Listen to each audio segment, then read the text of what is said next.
Hello, it is your Astro Coach Sarah here for Wellness Astrology. This time for the moon in Virgo. The sun's still in Gemini. This is June 1 through 3rd.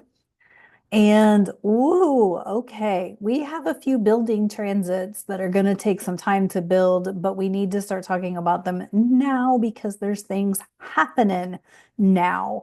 The first of which is the Jupiter-Saturn square. Now, we had a Jupiter-Saturn conjunction in January 2020. We all know what happened in 2020. And we've had the opening square, meaning their first square together since their conjunction, which I believe was at zero Aquarius. But they squared in August when Saturn was in Pisces, Jupiter in Gemini, and then when Jupiter was retrograde, they squared again between Jupiter in Gemini and Saturn in Pisces. But the one that's coming up on June 15th is going to be with Saturn in Aries and Jupiter in Cancer. And so this changes the flavor a little bit. A little bit. This changes the flavor because we know what happened in 2020. We got to talk about it. So it's no surprise that RFK Jr.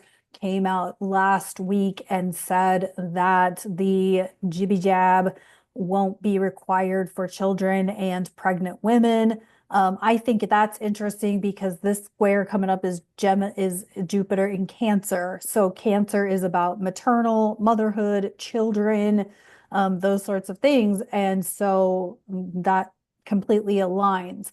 And so it's no surprise to me that this would have something to do with moms and children, and maternal moms with children, etc.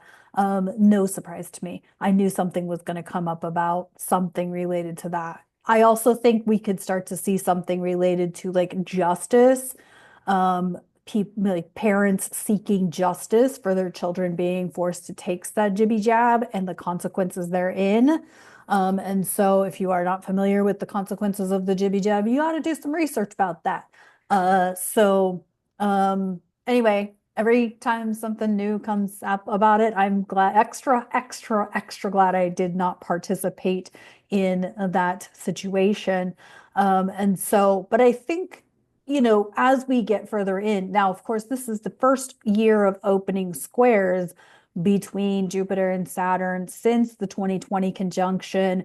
That means that in 2030 or so, when they oppose each other, which that's probably going to be, is that going to be Taurus and Scorpio? Or is that going to be Gemini and Sag? I'd have to look that up. So I will make a mental note to look up when the opposition will occur. It's sometime around 2030 that we'll have the opposition, and then we will have the closing square in like 2035. And then, of course, they'll conjunct again in, I think, if I'm mathing this correctly, come watch me on the next video, the Libra video, and I will know the answer to what I just spewed out because I could be wrong. But the point is that we are with this, what happened with the mysterious illness or pandemic or whatever the hell verbiage you use around it. We're with this for the duration of this particular movement between Saturn and Jupiter. So there's that going on. There is a building square between Mars in Leo and Uranus in Taurus. Yikes. And I believe it perfects later this week. Uranus is at 28 degrees of Taurus. Mars is currently at 22 Leo.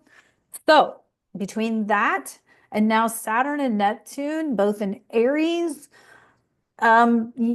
shit's about to get funky real. I haven't done like all the research on anything to do with Putin. But I also know from another astrologer that Russia events tend to happen with a Saturn Neptune conjunction, which they're now going to be dancing in a conjunction until February of next year, 2026. So we're obviously going to be hearing some things about Russia during that time. But what this means for you individually and personally is watch your shit, watch your inflammation. Mars is in a fire sign. Mars is a fire planet. So watch your inflammation, watch your own temper, watch your own words. And just be cognizant of conversations that you're having, particularly with the Sun and Mercury both still in Gemini. Words could be a factor.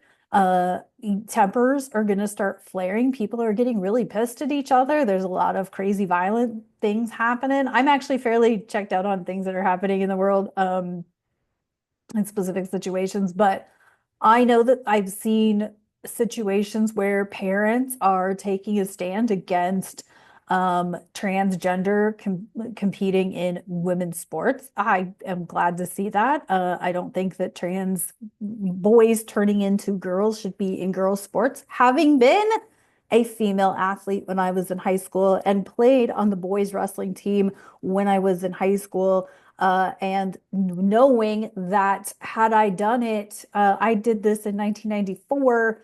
Had I tried to be a female wrestler, let's say 2 years maybe or three prior to, the wrestling coach at that time in my school would not have allowed me to be on that mat. So, knowing that, yes, I competed against boys as a girl, but think about it like if you're a boy trying to compete, you're naturally different, have a different muscular makeup than me. Okay. So I had to work extra hard to compete against the boys. It was not easy. I only won one match in the entire time that I was on the team. And so I'm happy to see women's wrestling be a thing, women's basketball be a thing because, women are athletic, but we're different than boys. We are different than men, okay? We have different bone structure, we have different muscular structure. So anywho, but I mean, I think people's tempers are flaring about these issues. I want to speak into something that I spoke about on my paid platform, the Awakening Spirit Collective. And you can join that. My affiliate link is in the description box. But I did talk about like the potential for with the Mars Venus trine, particularly with Chiron involved in Aries, the wounded masculine, particularly like the wounded male. And I've been hearing a lot about like men who are too like emotional. Um, and I am of the opinion that we don't have enough testosterone in men right now. And that's from a single woman who's looking for like a strong masculine to support me. And I don't, where the fuck are they? Where the fuck are the men who can actually like be men? Um, but anyway, I talked about like gender fluidity and non-binary, and whatever your opinion is, I do think this could be more of a thing, especially with Pluto and Aquarius. Not only gender fluidity and maybe even what the hell is the term? Like the it's Pat. Does anybody remember Pat from Saturday Night Live? Am I that old? There was a movie called It's Pat, and Pat being ambiguous, is that the word I'm looking for? I think it's ambiguous, gender ambiguous, where like you never knew whether Pat was a male or a female because the person's name was Pat, and they never let on whether Pat was a boy or a girl, and they like made light of it. But I say that because with Pluto and Aquarius, it's like, there is this fluidity about potentially about gender. Do I agree with it? No, I don't. But that's the way humanity is. But there is also the idea of polyamory and people having multiple partners, groups, right? Aquarius rules groups and communities. So that could be more of a thing. But I feel like because we had this Mars trine Venus in masculine signs with Chiron involved, like there could be some things about like gender fluidity and whatnot. These are hot topics. I get it. And I'm bringing them up for a reason. I don't have much of an opinion about many of them because I don't participate in in any of that. I don't have anybody in my life who, is dealing with that. but or at least not that I'm close to. I have friends that are of different gender types and whatever. That's them, that's their life. I don't have much to do with it. So I don't have an opinion either way. I also don't have children, so I'm not dealing with that level, that aspect of it. But what I am saying is that there's plenty of polarity between people who believe in gender fluidity and people who don't. And that's where I'm saying I'm going with all of this is that there's going to be tension in this Mars Uranus square about what's going on with gender identity, what's going on with men and women, what's going on with men, period, right? Like what's going on with men, and are men really men? And can they man up and help and protect and do their duty, right? And I'm not saying women can't, I'm saying men are built different. And so, but I think that just talking with some of my male friends, like stress on men is different now than it was even 25 years ago, 50 years ago. I think the stress is different. How they handle it, how they manage it. Something I was thinking about over the weekend was like, when did we get to the point where like emotional regulation involved having a drink, drinking alcohol, right? We've kind of gotten into that where somebody's having goes through a a stressful incident and their immediate response is to go have like a strong drink, right? Versus actually processing and dealing with their emotions, right? Get what I'm saying? So anyway, I'm kind of all over the map, but there's a lot going on here. There's a lot of transits building. This Mars-Uranus square is building, will be most of this week. The Jupiter-Saturn square is going to be building until June 15th. And then we have lots of other things happening between June 15th and June 25th, I think, first. Well, kind of rich. As we get into the start of Cancer season, things get fun and wild and whatever. So you can expect that the tone and the flavor of this summer is going to be different because Cancer season is going to bring out emotions. And then you're going to have Leo season where everything's just hot and sexy, but maybe not so sexy, just violently hot. Um, and so, there's all of those things going on too. So just remember the polarities. The other thing I'll say is just keep in mind that, Gemini, the sun being in Gemini and this first quarter moon square with the moon in Virgo is uh, uh, oh shoot, what was I gonna say? Oh, Gemini seeking the truth, right? And you have the Sun, Mercury, and Jupiter currently in Gemini seeks the truth. It seeks information. The problem that I see that most people are dealing with is that everyone thinks that the other side is wrong and needs the truth, and that doesn't get us anywhere. It doesn't get us anywhere. It gets us to a whole hell of a lot of divisiveness and polarity and pissed at each other when the reality is that there is no side. Each of us is individual, each of us is unique, and we're all going to have our own opinions about things, but my opinion doesn't have to be right, neither does yours. And I don't have to be wrong, and neither do you. There are facts out there, but as far as who's zooming who, ain't none of my business. I don't care. I don't care how you live your life. Um, my whole point in what I do, what work I do is, living your life is connected to your astrology, your spiritual self as you can, processing your emotions in a healthy way, processing your mental capacity in a healthy way. That's what I care about. So, okay, as we have this moon in Virgo, of course, it's a mercurial moon, and we have a loaded Gemini. So there's a lot of Mercury mental energy. Virgo is about your routines and material, like day-to-day habits and things like that. Just remember that as we're moving through this time and space now with Saturn in Aries, you're not going to be able to do what you want to do by keeping the same routine and habits that you've had. It won't happen. So Saturn's going to be in Aries until I think early September, I think. So it's something to really consider. Are you really going to, not change your routine, not sacrifice something in your routine in order to have what you want, because you will not get what you want. And I mean, this doesn't even have to be a Moon and Virgo scenario, because this is the case with anything, right? You will not get what you want doing the same things that's the definition of insanity, right? Doing the same thing over and over and expecting a different result. It won't happen. So you got to change something in your routine. You got to change something in your day-to-day, in your habits, in order to, make shit happen differently for yourself. So, yeah. All right, let's take a look at the tarot for this moon in Virgo. I can't believe we're at June. So we got the moon in Virgo, the sun in Gemini. There's so much Mercury happening. Um,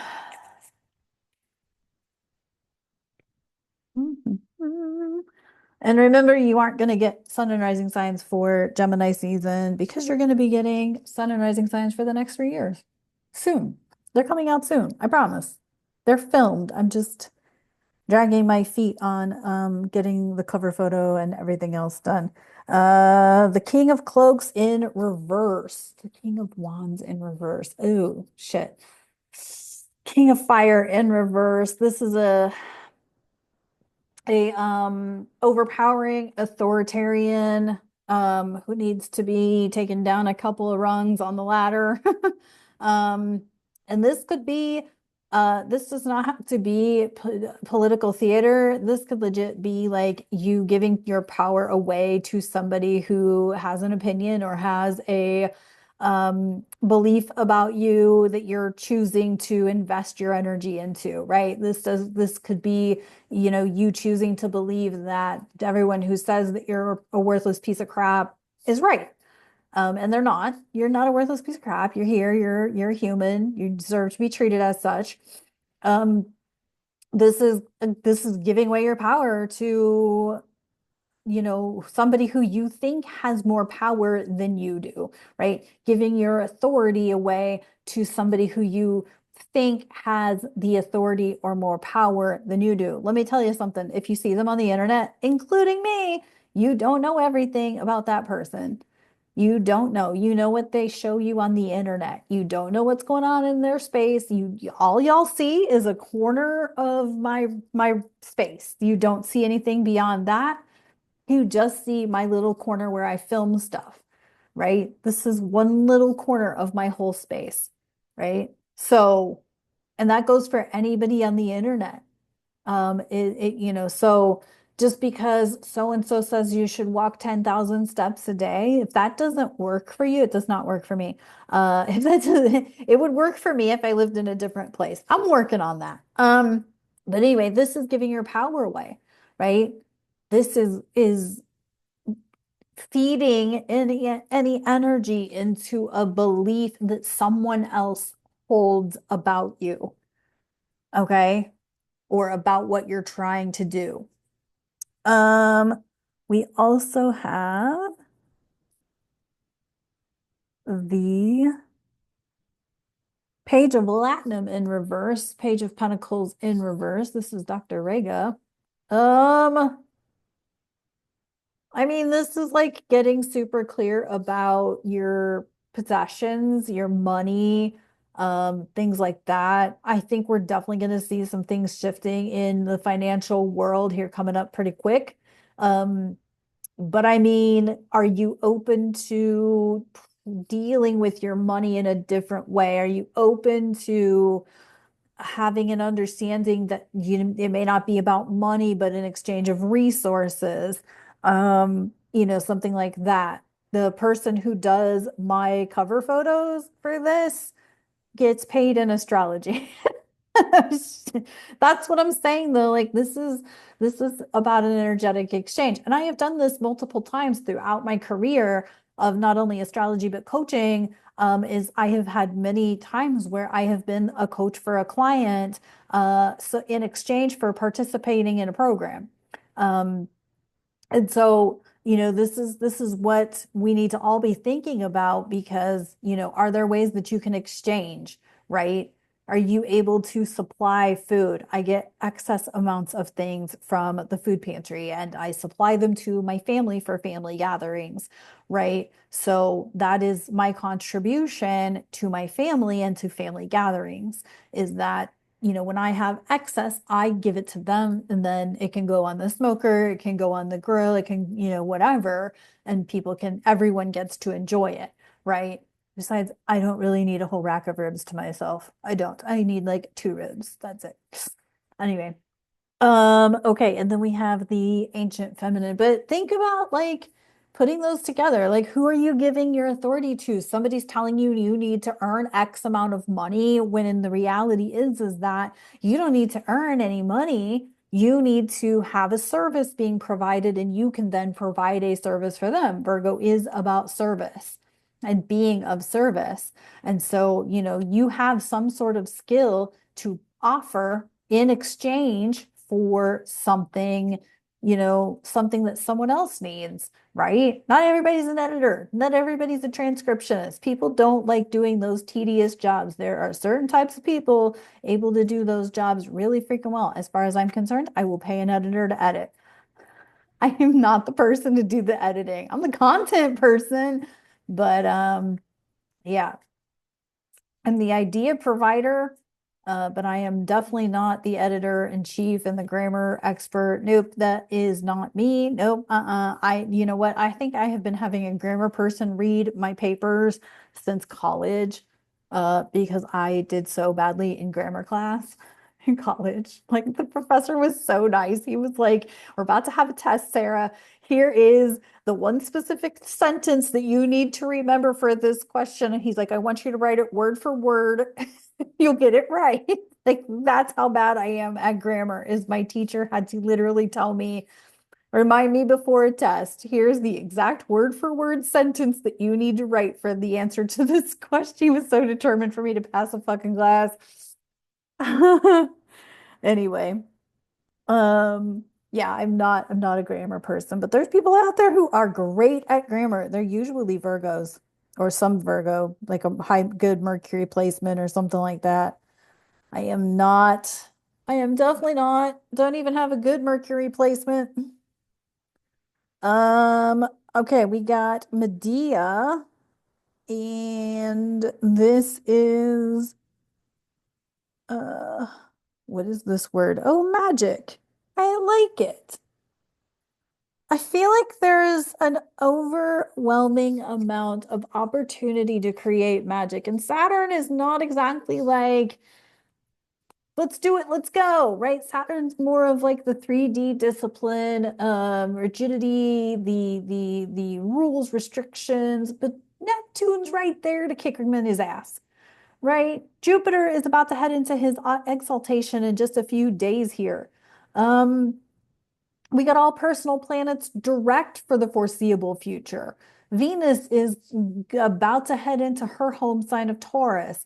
Mars is in a favorable placement in Leo. And there's so much good energy, and I talk about all of the like shit in the world and the shit that people are going through, and I get that, but because we all need to be aware of those things that are happening. However, in our own personal lives, this is your opportunity to really tap in to that Neptunian magic and things that you can't see, the occult, the things you cannot see. That's all that occult means, is things you can't see, and put it out there and then make steps towards it every day and, journal, write it down if you have a great idea. And then let Neptune help you out. Like I said, Neptune's there to kind of kick Saturn's ass for us, which may be a good thing. And Saturn's there to say, are you sure this is what you want? Are you sure? Are you going to go after it? Are you going to go after it? Like, this isn't a time to fucking play with the universe. This is a time to let the universe help you win the long game. Okay. Okay. I love this. So good. So good. Thank y'all so much for tuning in. I will talk to you in the next video. Take care. Have a great beginning of your week.